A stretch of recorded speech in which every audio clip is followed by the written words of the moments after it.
Bom, boa tarde, pessoal. Meu nome é Ursha e hoje eu vou falar de um assunto que eu gosto muito, que são línguas indígenas no Brasil. Eu descobri, na verdade, as línguas indígenas morando no Brasil por um tempo, estudando português. E essa parte da língua portuguesa brasileira, na verdade, me marcou muito e também a minha estadia desde o primeiro dia, porque é realmente algo que fica muito presente quando a gente fica no Brasil. Então, o título de hoje é, então, Ascensão e Queda da Língua Brasílica. Então, eu vou tentar explicar para vocês o que aconteceu com essa língua indígena e depois, no fim, vamos também falar um pouquinho sobre a situação dessa língua hoje em dia. Então, vamos lá. Bom, a primeira pergunta, então, o que é a língua brasílica? A língua brasílica foi o nome dado pelos portugueses à língua mais falada na costa brasileira quando a colonização portuguesa começou. E esta língua era, no primeiro instante, descrita pelo padre José Anchieta na obra A Arte de Gramática, da língua mais usada na costa do Brasil. Do lado esquerdo, vocês podem ver a capa dessa obra, que foi, que foi publicada em Portugal. Então, a língua brasílica é, na verdade, um termo que começou a ser usado logo depois, quando a colonização começou, então já no século XVI. No entanto, a gente não sabe até hoje qual foi o nome dado a esta língua pelos próprios povos que a usavam no dia a dia. Então, hoje em dia, nas pesquisas científicas e tudo que vocês podem ler a respeito, temos vários sinônimos para esta língua, que são, então, língua brasílica, depois tupi, pode ser chamado de tupi clássico ou tupi antigo, que é o termo mais usado, e também tupinambá. Agora, tupinambá foi também um dos povos que usava esta língua, entre muitos outros. Então, estes povos aqui foram um dos primeiros a se encontrarem com os portugueses na costa. Então, temos tupinambás, tabajaras, potiguaras, tupiniquins, caetés, tamoiós, e tinha muitos outros, porque esta língua, na verdade, era usada, então, desde o estado do Pará, que fica no norte do Brasil, até o sul do país. Então, realmente, a costa inteira. Agora, eu queria só, neste momento, explicar um problema que nós temos quando estudamos qualquer coisa ligada às culturas indígenas, que são sempre que termo preferir. Porque muitas vezes os termos indígenas são desconhecidos. Na época da colonização, ninguém nem se perguntava como que os indígenas chamam qualquer coisa, como que eles se denominam, como que eles chamam a própria língua. Então, a gente sempre preferiu os termos europeus. E até hoje, isso, enfim, é um problema até hoje em dia. Agora, eu escolhi de usar o termo língua brasílica porque eu vou me focar no período colonial, no qual... Está funcionando? Tá. Porque eu vou me focar no período colonial no qual o termo língua brasílica era o mais usado, e também porque eu queria... eu vou me focar também neste casamento que aconteceu entre a América indígena e a América portuguesa. E então é neste momento que começou a se moldar o português do Brasil que a gente conhece hoje em dia. Então, por isso, eu optei por este termo. Agora, sobre o posicionamento da língua tupi. Então, no Brasil, quando a gente fala da língua tupi, muitas vezes as pessoas usam o termo línguas tupi-guarani, língua tupi-guarani, o que é usado incorretamente, porque, como dá para ver aqui, nós temos, então, o tronco linguístico tupi. Eu não estou... ok. Não sei, não estou vendo.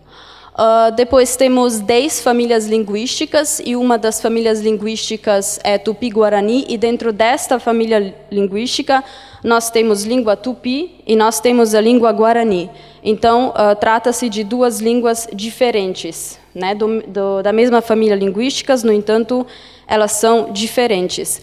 Agora, o Guarani é até hoje em dia falado no sul do Brasil, como também em outros países sul-americanos. Em Paraguai e na Bolívia também é uma das línguas cooficiais, enquanto o Tupi é uma língua morta, não existe mais. Ok. E além do tronco Tupi, no Brasil tem mais 3 troncos linguísticos, que são Macro-Gé, Arawak e Carib. Então, nós temos 4 grandes troncos linguísticos, e quando a colonização portuguesa começou, no Brasil tinha mais de 1000 línguas faladas, e hoje em dia tem em torno de 150. Então, muitas línguas já são extintas. Agora aqui eu tenho um mapa das línguas indígenas faladas no Brasil hoje em dia. E, na verdade, dá para ver que o Tupi, que era falado então daqui, e toda essa parte até aqui, então no território onde se falava Tupi, hoje não tem mais nenhuma língua indígena falada. Aqui no sul dá para ver... não estou... Ok. Bom, o número 29 é onde até hoje se fala o Guarani. E depois, dentro da floresta amazônica, tem vários pontos 29, que são todos línguas Tupi-Guarani, e também a parte 43, que eu quero apontar, porque eu vou falar mais tarde ainda desta região, então lembre-se dela. Então, isso é a situação das línguas indígenas faladas no Brasil hoje em dia. Então, dá para ver muito bem que a parte onde a grande maioria da população mora, que é justamente o litoral, não tem basicamente nada que sobrou, e as línguas foram meio que empurradas para o dentro, mais para a periferia. Ok. E agora, então, sobre o percurso histórico do Tupi. Então, no século XVI, como eu já falei, começou o período colonial, e neste momento a gente chama o Tupi de língua brasílica. Tudo começou, na verdade, com a presença de jesuítas no Brasil, que queriam aprender Tupi para poder se comunicar e, sobretudo, para propagar a religião então, aos indígenas. Então, a partir daqui, o Tupi começa a sofrer muita mudança e já começa a ser altamente influenciado pelo português. Para os fins da propaganda religiosa, os jesuítas até inventaram uma versão extremamente simplificada de Tupi, que é hoje em dia conhecido como o Tupi jesuítico. No entanto, isso não é considerado uma língua. Era só uma versão deles. Neste período também aparecem os primeiros estudos sobre Tupi, que eram, enfim, as gramáticas, vocabulários, listas de palavras escritas pelos jesuítas, e que eram, na verdade, eles estão escrevendo tudo isso para ajudar os jesuítas que ainda estavam em Portugal a aprender Tupi mais rápido, então já chegar no Brasil mais preparados. E depois também temos as primeiras traduções, obviamente o catequismo, e o padre José de Anchieta também escreveu uma peça de teatro em Tupi, que chama Na Aldeia de Guaraparim, e esta obra foi, em 1999, traduzida para o português pelo tupinólogo e professor de Tupi na USP, o professor Eduardo Navarro. Além disso, todos os viajantes e naturalistas europeus que entraram no Brasil para, enfim, descobrir esse pedaço do mundo para eles desconhecido antes, colocaram sempre nas obras algumas descrições sobre o Tupi, sobre esta língua, sobre os povos. Então, desde o século XVI, o Tupi despertou muito interesse na Europa, justamente por ser a língua enfim, com quais eles estavam primeiramente em contato quando entraram no solo brasileiro. Ok. Depois, no século XVII, a gente não chama mais o tupi de língua brasílica, mas começamos a usar o termo língua geral. E conforme a colonização e catequização do Brasil continuava, o tupi estava mudando. Então, ele estava mudando mais rápido ainda, tinha mais palavra portuguesa ainda, e, enfim, era bem diferente já do tupi falado no século XVI. Agora, algumas coisas interessantes acontecem nesse século, porque essa língua geral, na verdade, nasce na coabitação entre portugueses, mestiços e indígenas, e até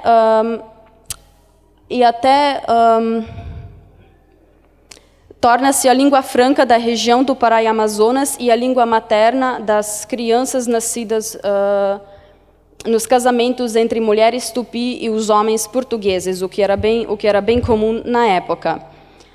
Então, era uma língua franca da região e a língua materna.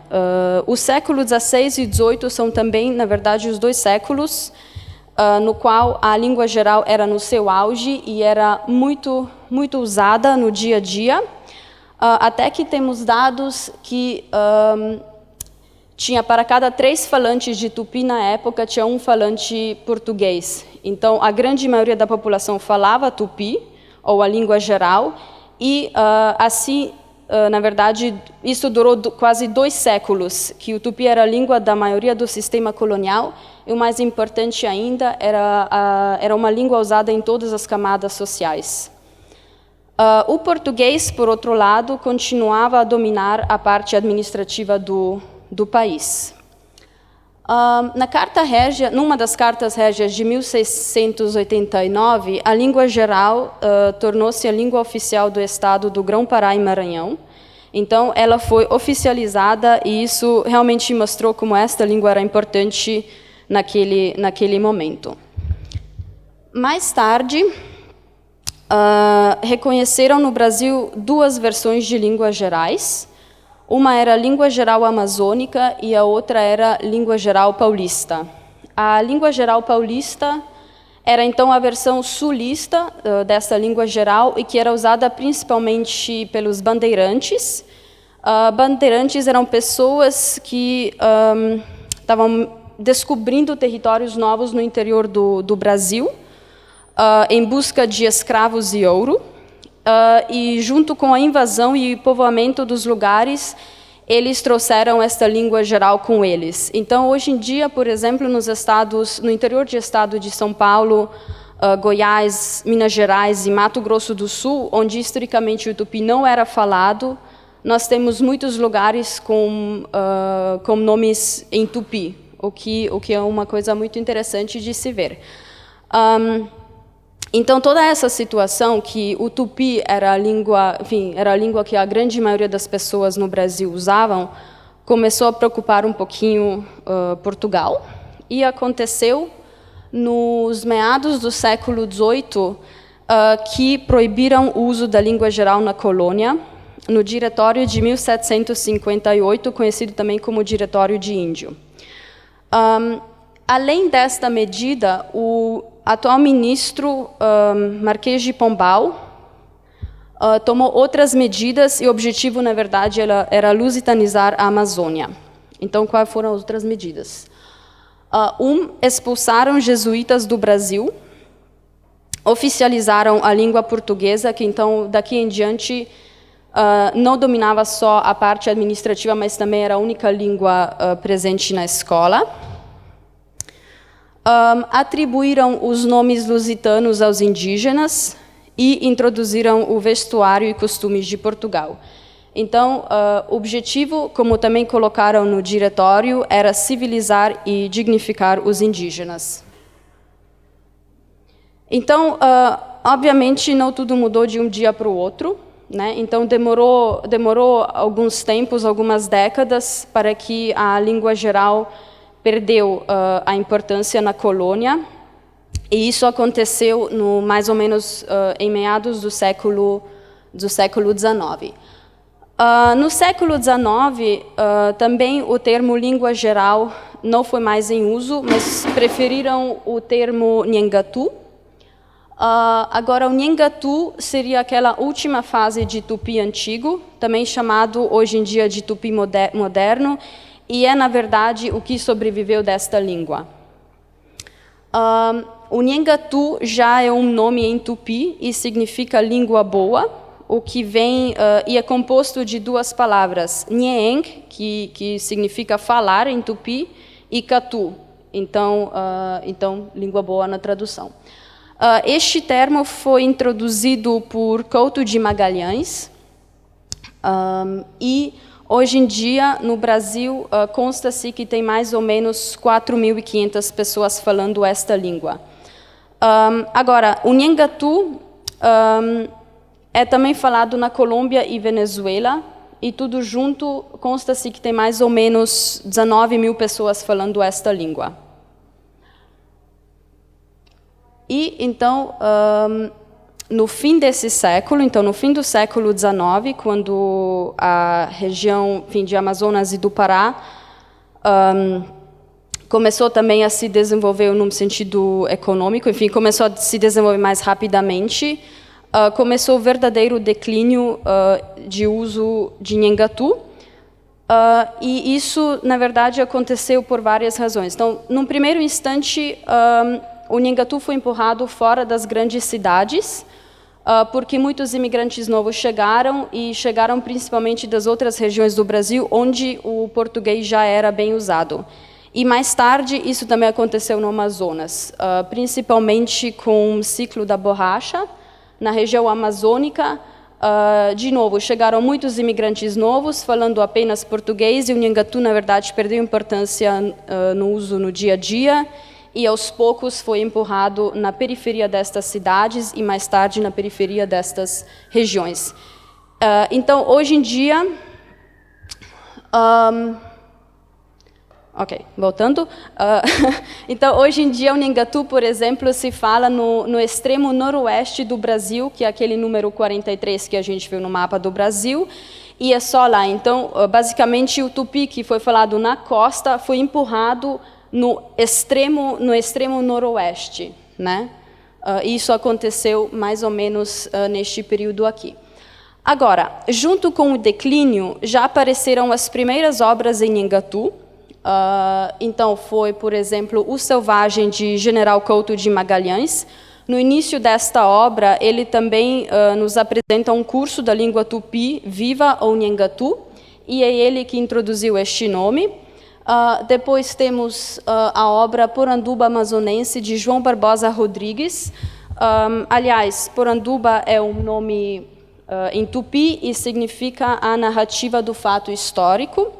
E, por fim, temos Lendas em Nhengatu em português, de Brandão de Amorim. Eu trouxe um trecho desta última obra. Então, aqui nós temos uma lenda em Nhengatu. Quando os portugueses chegaram, todas as línguas indígenas no Brasil eram línguas faladas, então não tinha uma escrita. Então, junto com os jesuítas e depois, mais tarde, todo mundo usando a língua geral, introduziram também o alfabeto latim a estas duas línguas. Então, o tupi e o Nhengatu usam o alfabeto latim, só que hoje em dia os tupinólogos, na verdade, tentam se afastar um pouco do modelo português. Então, introduzir, por exemplo, em Nhengatu, a gente vai sempre para o som K, escrever a letra K em vez de QU, né? Então, eles estão tentando tupinizar um pouquinho a escrita em Nhengatu. E agora, quais são os problemas atuais do Nhengatu? Obviamente, desde o início da colonização, muita palavra portuguesa entrou nesta língua, só que isso está ficando cada vez mais claro e está começando a preocupar um pouco os tupinólogos. Então, vários estudos foram feitos entre os diversos falantes de Nhengatu e perceberam que um falante nativo de Nhengatu de 70 anos usa muito menos palavra portuguesa do que um falante de Nhengatu de 40 anos. E isso não são apenas palavras ou para os objetos que vieram do Ocidente, mas também as palavras que existem em Tupi. No entanto, eles são muito mais envolvidos com português no dia a dia e começaram a usar mais palavras também em Nhangatu. Mais palavras em português em Nhangatu. Depois, o segundo problema é que é uma língua chamada não moderna. Isso simplesmente significa que tem pouquíssima presença na internet e na mídia, ou quase nula. Por exemplo, os sites como Wikipédia, Google, Face, por aí vai, não oferecem uma possibilidade de serem usados em Nhangatu.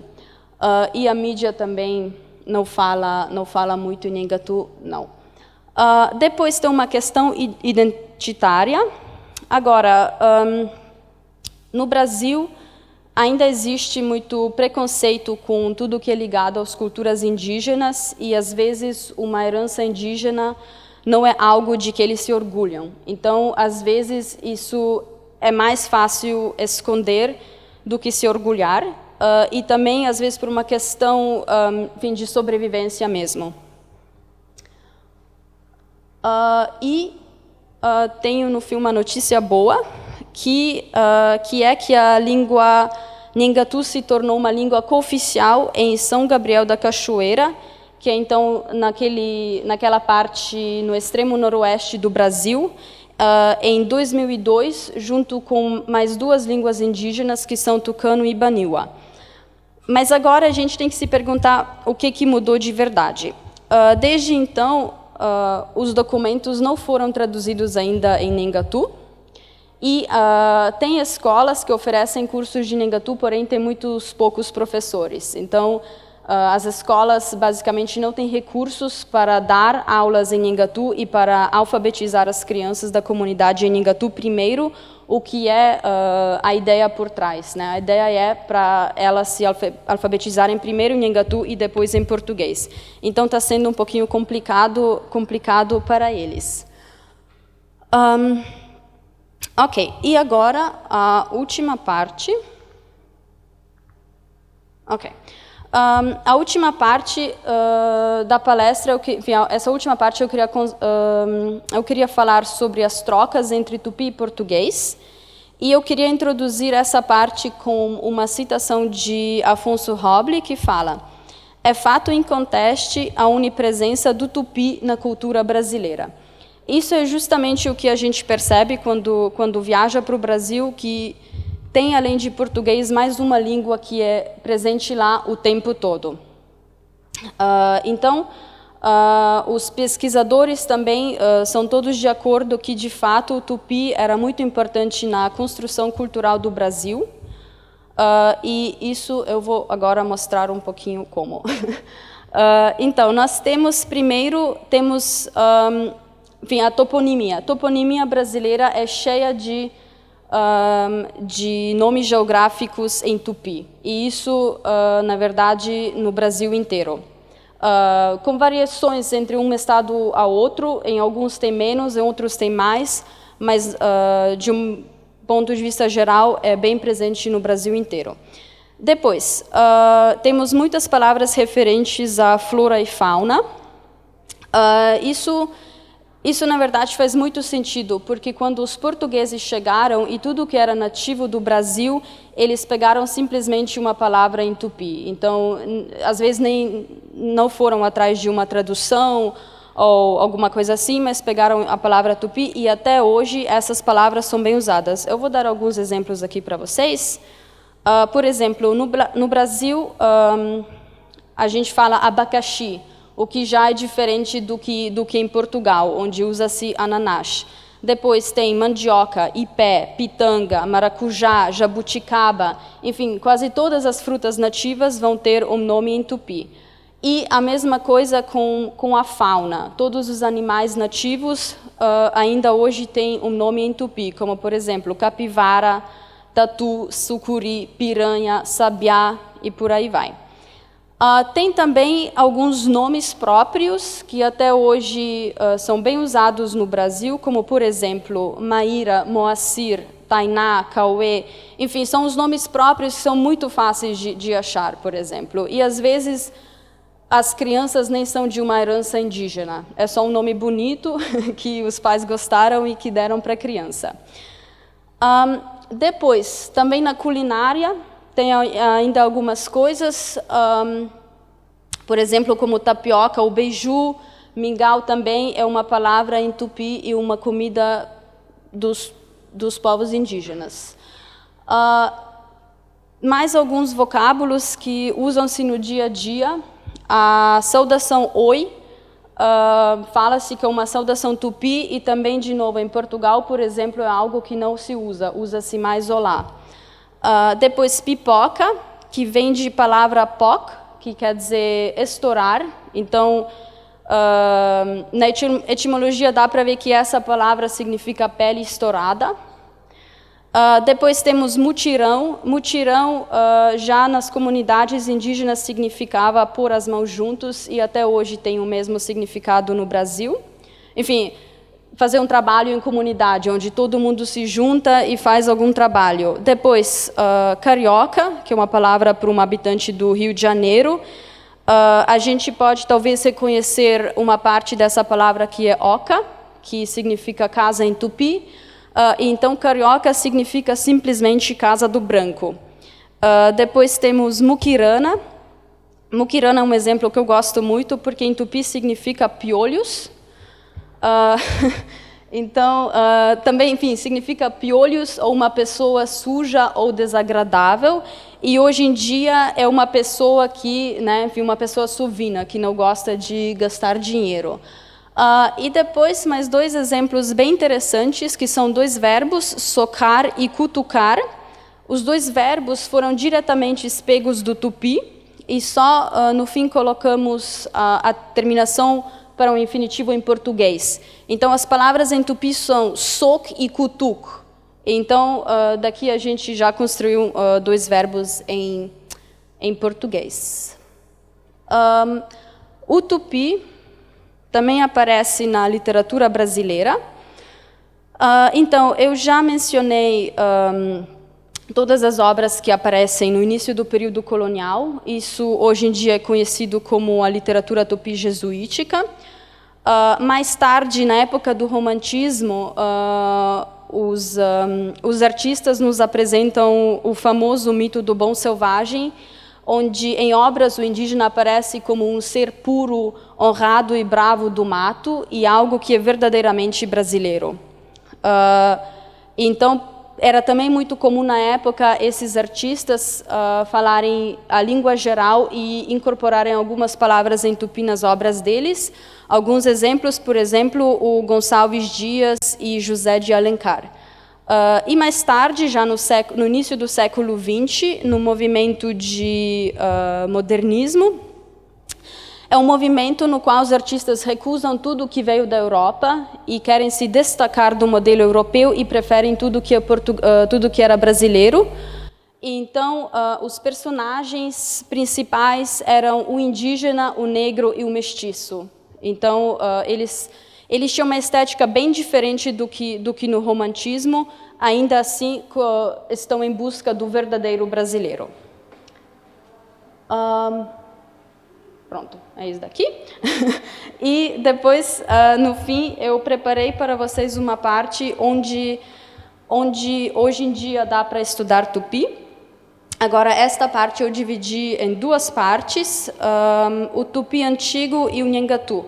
Agora, tupi antigo é considerado um pouquinho como o latim aqui na Europa, então uma língua clássica, e não se usa mais. Então, é mais...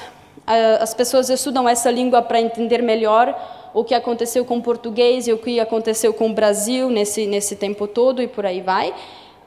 Tem alguns cursos nas universidades públicas, bem poucos, mas dá para achar, ou também em forma de palestras. O professor da USP, Eduardo Navarro, ele publicou o Método Moderno de Tupi Antigo, que eu também trouxe hoje aqui comigo, e no canal no YouTube, Tupi USP.net, ele está, na verdade, dando palestras com a ajuda deste livro. Então, dá para, por exemplo, comprar o livro e seguir as palestras deles e aprender tupi antigo. Agora, o Nhengatu é uma situação bem diferente, porque até hoje é falado em algumas partes do Brasil. Então, os cursos nas universidades são mais destinados às pessoas que são nativas, enfim, que são falantes nativos em Nhengatu e que querem se tornar professores e, então, estudar o Nhengatu como a língua nativa. O mesmo professor publicou mais uma obra sobre Nhengatu, que é curso de língua Nhengatu e da cultura amazônica, que, aliás, é disponível num PDF aberto na internet. Então, dá para baixar sem problema algum e enfim, dá para baixar. É oferecido pela universidade mesmo. E agora, bom, só para terminar, eu queria só apontar que, na verdade, as relações entre as populações indígenas, enfim, entre a população indígena e luso-brasileira eram, desde o início da colonização, bem complicadas e bem tensas, e que nos últimos 500 anos pouca coisa mudou. Os direitos dos indígenas são, na verdade, violentados diariamente, e isso é algo que, enfim, é um grande problema no Brasil até agora. No entanto, os indígenas, eles são ultimamente muito ativos nas redes sociais. Eles estão tentando mostrar que ainda estão lá, que as línguas deles, as culturas deles são importantes e que o Brasil deveria reconhecer isso como uma grande riqueza, o que não está bem acontecendo. E, enfim, eles estão tentando muito para deixar claro que nós não podemos destruir mais ainda as línguas indígenas no Brasil do que já destruímos.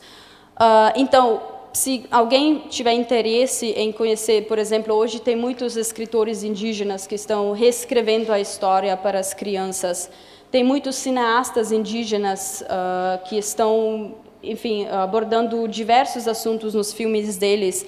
Tem poetas, tem até os grupos de rap em Guarani, por exemplo, justamente para dizer tudo que está acontecendo com eles. Então, tem muita tentativa de simplesmente mostrar que estão lá, que sobreviveram e que querem continuar. Então, é tudo da minha parte. Eu queria agradecer todo mundo pela presença, atenção e interesse demonstrado. E agora, se alguém tiver algumas perguntas, vamos às perguntas.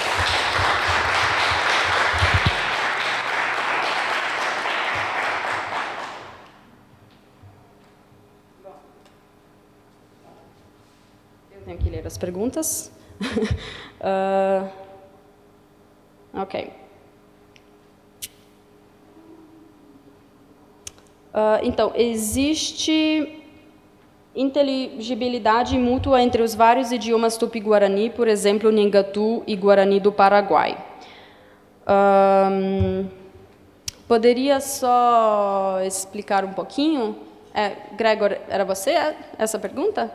Não? Tá, desculpa, ok. Poderia só desenvolver um pouquinho, por favor? Em que sentido? Okay, can you just develop a bit more? In what sense do you mean that? Like how?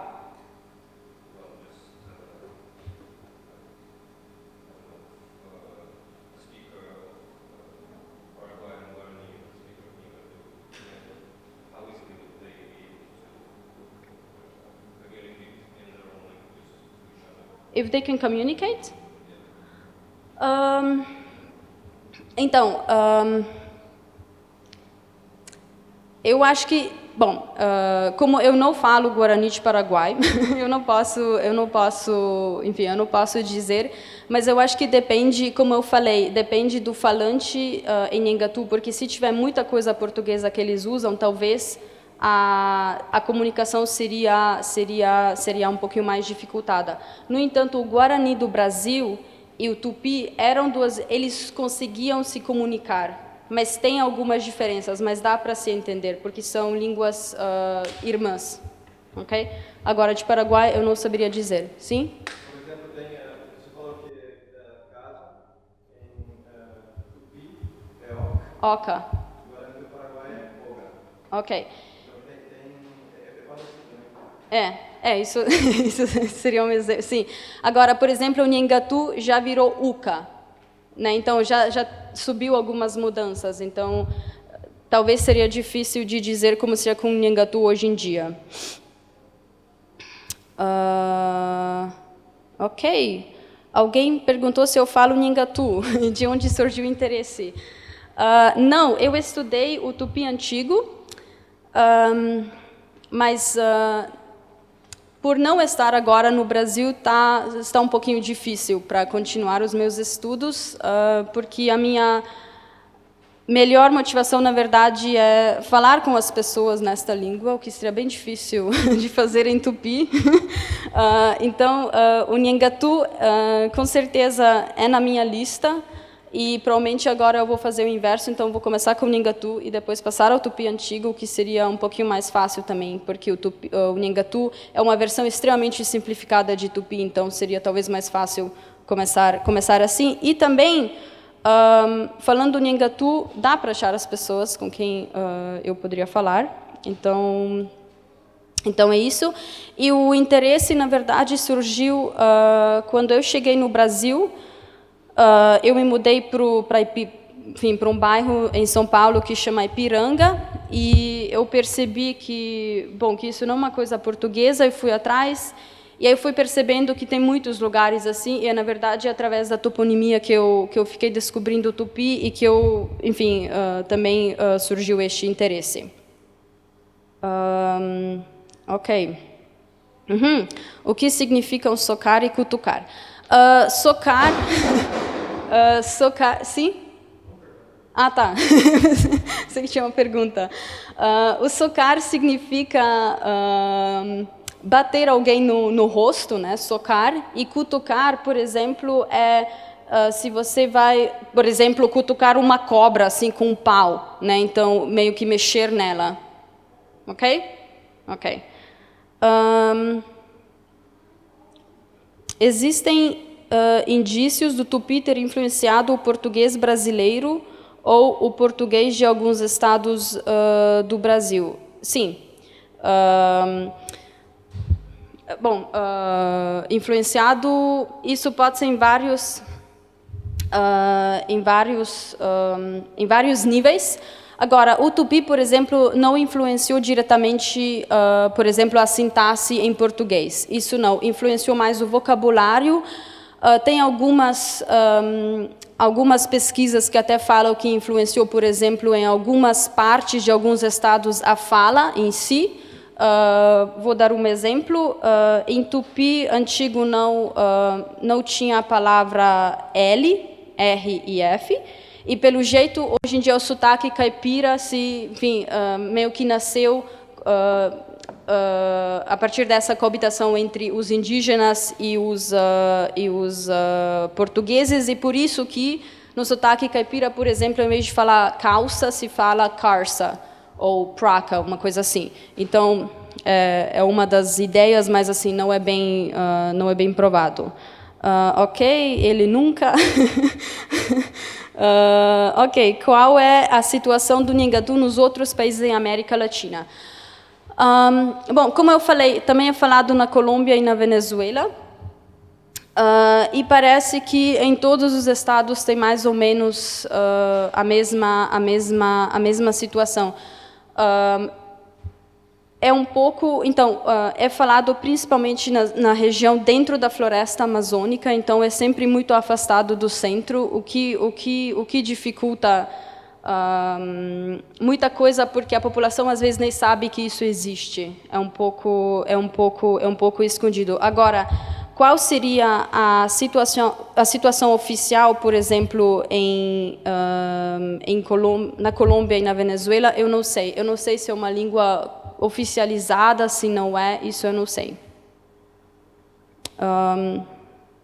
Ok.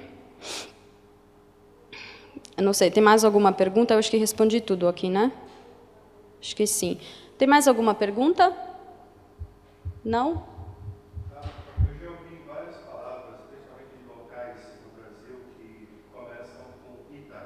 Aham. Você sabe qual é o significado desse Ita, por acaso? Significa pedra.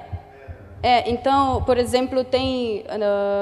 bom, agora eu conheço mais São Paulo, mas Itaim seria uma pedra pequena. Itaquera seria um buraco de pedras. Enfim, é bem comum, Ita.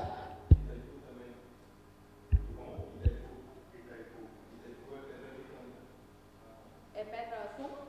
Itaipu é som, né? Pedra que canta. Ah, ok. Sim, ok. Mais alguma coisa? Não? Ok. Muito obrigada novamente e uma ótima tarde para vocês.